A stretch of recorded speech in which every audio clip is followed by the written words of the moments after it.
அன்பின் பணிவான பிச்சைக்காரர் Saint Ignatius of லாகோனியின் கதை 1701 இத்தாலியின் சார்டினியா என்ற அழகிய பகுதியில் உள்ள லாகோனி என்னும் சிறிய கிராமத்தில் ஒரு குழந்தை பிறந்தான்.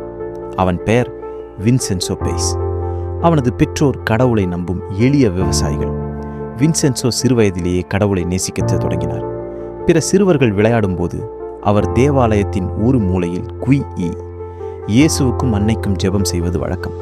17வது வயதில் வின்சென்சோ மிகவும் மோசமாக நோயுற்றார்.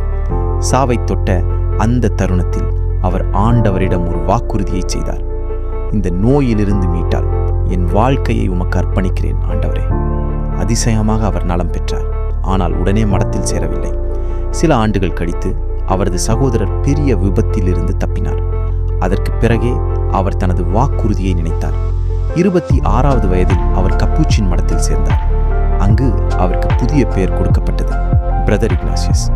அவர் பிச்சை எடுக்கும் பணிவான பணியில் இருந்தார். தினமும் நகரத்தில் பிச்சை எடுப்பதற்காக செல்வார்.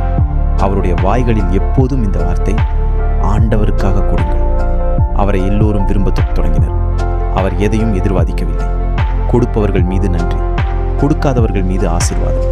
சிலர் கேலி செய்தாலும் அவர் சிரித்து கடந்து செல்வார். அவரது ஜெபங்களால் நோய்கள் குணமாகின.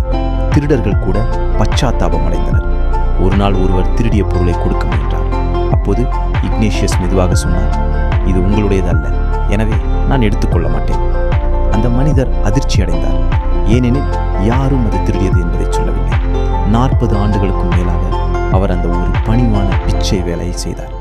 வயதான பிறகு பார்வையை இழந்தாலும் தனது பிச்சை வேலையை நிறுத்தவில்லை. கைகள் மூலம் வழி தேடி நகரத்தில் சென்று மக்களுக்கு தேவையின் போது உதவினார். 1781 மே 11 அன்று அவர் அமைதியாக இறந்தார்.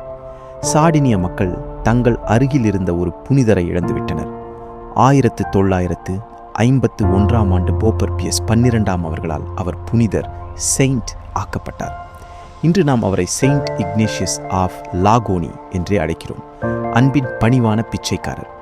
அவர் நம்மை ஒரு விஷயம் உணரச் செய்கிறார். புனிதமாக வாழ நல்ல நிலம், புகழ், பணம் தேவையில்லை. பணிவு, கருணை, ஜெபம் இவையே புனிதர்களை உருவாக்கும்.